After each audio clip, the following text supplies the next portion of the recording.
नमस्कार दोस्तों, आप सभी का हमारे YouTube चैनल मन का वॉइस में स्वागत है। मैं रोज एक शिक्षाप्रद कहानी लेकर आता हूं और कहानी के बाद वास्तु टिप्स की महत्वपूर्ण जानकारी देता हूं, जिसे अपनाकर आप अपनी जिंदगी बदल सकते हैं। कहानी के अंत में वास्तु शास्त्र की जानकारी अवश्य देखें। चलिए पहले कहानी शुरू करते हैं। कहानी का शीर्षक है एक दयालु राजा और एक कपटी चोर। एक नगर में महाप्रतापी राजा राज करता था। वह परम दयालु और प्रजा पालक था। प्रजा राजा के व्यवहार से खुशहाल थी। सभी सुख और शांति से मिलजुल कर साथ रहते थे। एक दिन राजा के दरबार में एक विचित्र घटना घटी। राज के मुद्रा कोष से 10,000 स्वर्ण मुद्रा चुराकर एक चोर भाग गया और पहरेदार देखते रह गए। राजा चोर को किसी भी हालत में पकड़ लाने का आदेश दिया।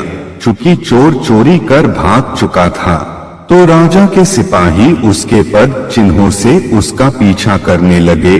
चोर के पद चिन्ह एक साधु की कुटिया में जाकर समाप्त हो गया। सिपाही जब साधु की कुटिया के पास पहुंचे, तब साधु अपने शिष्यों को प्रवचन दे रहे थे। साधु का प्रवचन सुनने के लिए शिष्यों के अलावा नगर के बहुत से भक्त आया करते थे। चूंकि चोर भी उसी भीड़ में छुपकर बैठ गया था, नियम के मुताबिक सिपाही चोर को प्रवचन के बीच में नहीं पकड़ सकते थे, तो वे चोर के बाहर निकलने का इंतजार करने लगे।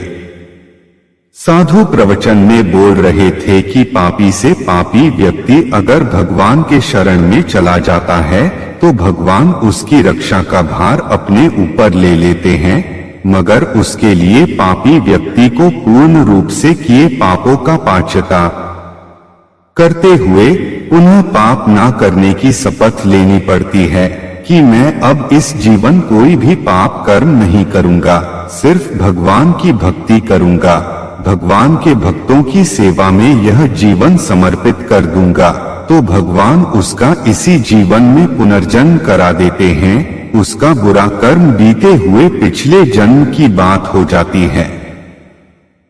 चोर यह बात ध्यान से सुन रहा था। वह जानता था कि जिंदगी में पहली बार राज दरबार के राजकोष पर हाथ साफ किया है। राजा उसे किसी भी हाल में पकड़वाना चाहेगा और पकड़े जाने पर सूली पर चढ़ना निश्चित है।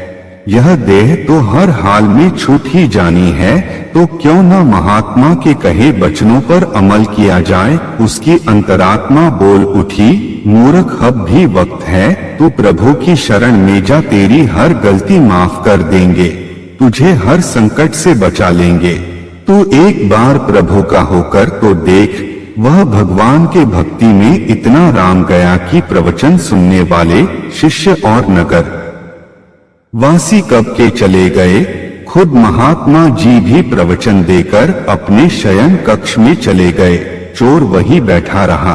राजा के सिपाहियों ने देखा कि सभी लोग चले गए। कहीं हम लोगों की आंख में धूल झोंककर चोर भी तो नहीं चला गया। वे प्रवचन हाल में गए तो एक आदमी को ध्यान मग्न देखा। सिपाहियों ने उसे पकड़ लिया और राज दरबार ले आए। दूसरे दिन उसे राजा के सामने पेश किया गया। सिपाहियों ने बताया, महाराज, यही वह चोर है जिसने राज दरबार के शाही खजाने पर हाथ साफ किया है। राजा चोर से पूछा, क्या तुमने राजकोष से चोरी किया है? चोर बोला, नहीं महाराज, मैंने इस जन्म में कोई चोरी नहीं किया है। आप चाहें तो मेरी किसी तरह की भी परीक्षा ले सकते हैं। राजा ने अपने राजगुरु से सलाह लिया कि महाराज, चोर की परीक्षा किस तरह ली जाए। राजगुरु बोले, चोर के हाथ में पीपल का पत्ता रखकर उसके ऊपर गरम लाल लोहा रख दिया जाए। अगर चोर का हाथ जल गया तो निश्चित है राजकोष से चोरी इसी ने की है। इसे पकड़ने वाले सिपाहियों को 100 स्वर्ण मुद्रा देकर पुरस्कृत किया जाए। अगर नहीं जला तो यह निर्दोष है, इसे छोड़ दिया जाए और सिपाहियों को दंडित किया जाए। राजा ने वैसा ही करने का आदेश दिया। चोर के हाथ पर गरम लाल लोहा रखा गया। चोर का हाथ नहीं जला। राजा सिपाहियों पर बहुत क्रोधित हुआ। तुम लोग अब मेरे किसी काम के नहीं हो। तुम लोगों से एक चोर भी पकड़ में नहीं आता।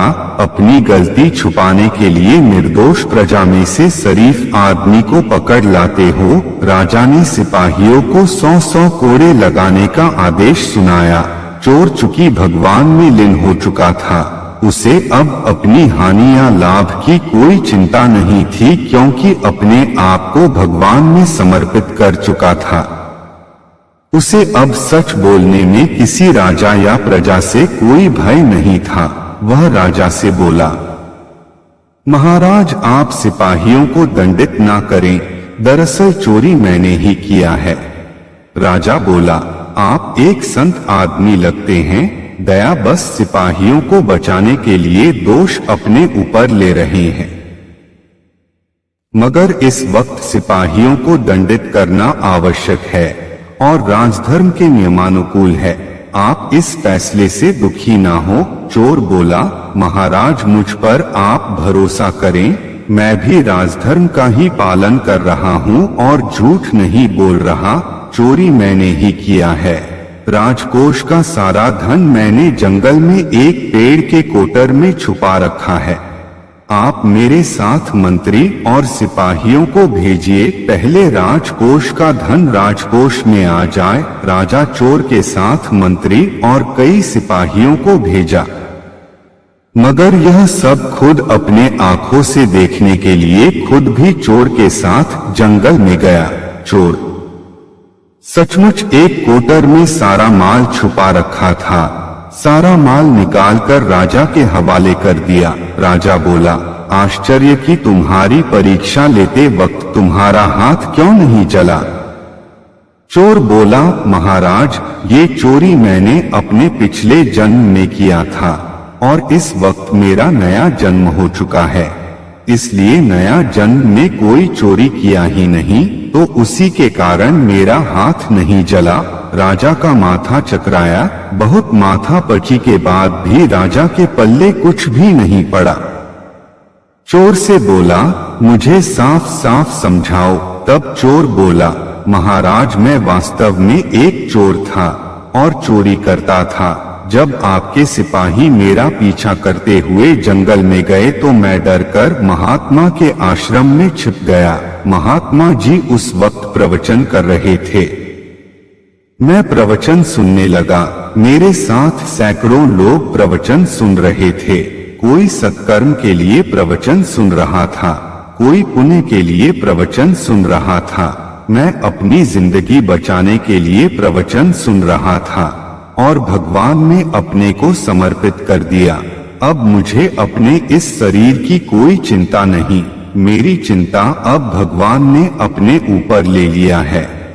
इसका प्रमाण आप स्वयं देख चुके हैं। राजा चोर से बहुत प्रभावित हुआ और वह भी चोर के साथ महात्मा के शरण में प्रवचन सुनने जाने लगा। वह चोर को ही गुरु बना लिया। जैसा कि हम कहानी के अंत में वास्तु टिप्स की जानकारी देता हूं, तो चलिए शुरू करते हैं।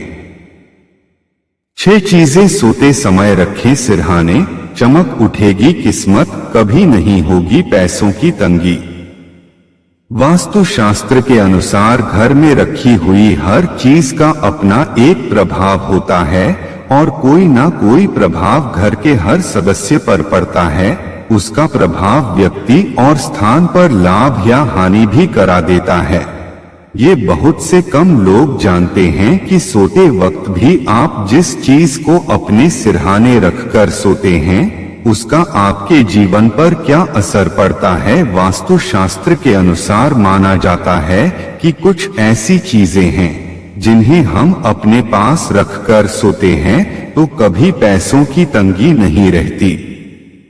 वही कुछ ऐसी चीजें हैं जिसके कारण काम की अधिकता और लगातार परेशानियों का सामना करना पड़ता है। वास्तु शास्त्र के अनुसार जिंदगी में कोई परेशान ना करे उसके कुछ उपाय बताए गए हैं। रात को बिस्तर पर सोते समय सिरहाने या तकिए के नीचे कुछ ऐसी चीजें रखने को कहा गया है जिनसे व्यक्ति को मानसिक शांति और आर्थिक तंगी से छुटकारा मिल सकता है। वीडियो में आगे बढ़ने से पहले यदि अभी तक आपने हमारे चैनल को सब्सक्राइब नहीं किया है तो सब्सक्राइब कर लें, लाइक कर लें और कमेंट में जरूर लिखें राधे राधे। राधा रानी अपने भक्तों की हर मनोरथ हठ पूर्वक पूरा कर देती हैं। आपकी कोई मनोरथ है तो अवश्य पूरी हो जाएगी। चलिए वीडियो में आगे बढ़ते हैं। नंबर 1 रुपए का सिक्का। वास्तु शास्त्र के अनुसार यदि आपको किसी रोग ने घेर लिया है और काफी लंबे समय से आपकी तकलीफ चली आ रही है और लाख प्रयत्न के बाद भी निजात नहीं मिल रही है, तो सोते समय सिरहाने की पूर्व दिशा की ओर एक सिक्का 1, 2 या 5 रुपए का रखकर सोएं। माना जाता है ऐसा करने से आपको जल्द ही रोगों से मुक्ति मिलेगी। नंबर 2 हरी इलायची। यदि आप मानसिक परेशानियों से परेशान हैं, आपको नींद नहीं आती, अनिद्रा से जूझ रहे हैं, हमेशा मन में बुरे ख्याल आते हैं, डरावने सपने आते हैं, तो अपने सिरहाने में सौंफ के साथ हरी इलायची रखकर सोए। ऐसा करने से गहरी नींद आने लगती है। नंबर 3 सौंफ। वास्तु शास्त्र के अनुसार माना गया है कि यदि आप अपने तकिए के नीचे थोड़ी सी सौंफ रखकर सोते हैं तो आपकी कुंडली में मौजूद राहु दोष से आपको परेशान नहीं करता बल्कि उससे मुक्ति मिल जाती है। साथ ही मानसिक परेशानियों से भी छुटकारा मिल जाता है।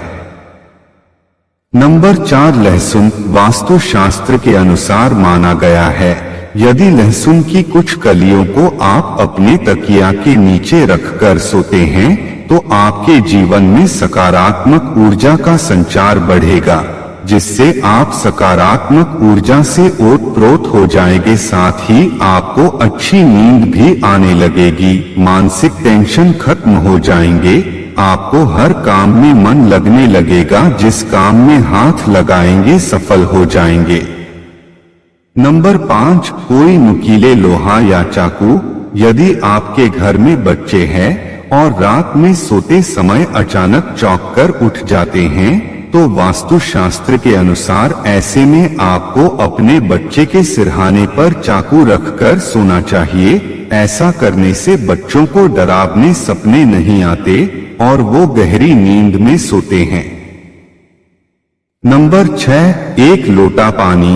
यदि आप अपनी सेहत को लेकर कई दिनों से परेशान हैं, कोई परिवार का सदस्य परेशान है, तो वास्तु शास्त्र के अनुसार आपको सोते समय तांबे के लोटा में पानी भरकर अपने सिरहाने रखकर सोना चाहिए और सुबह उठने के बाद इस पानी को अपने घर में लगे पेड़ पौधों में डाल दें। या घर में कोई पेड़ पौधा नहीं लगा रखा है तो तुलसी, जो हर हिंदू के घरों में पूजा के लिए जरूर लगाई जाती है, उसी में पानी को डाल देने चाहिए। ऐसा करने से आपको अपनी सेहत से जुड़ी हर समस्याओं में लाभ प्राप्त होगा।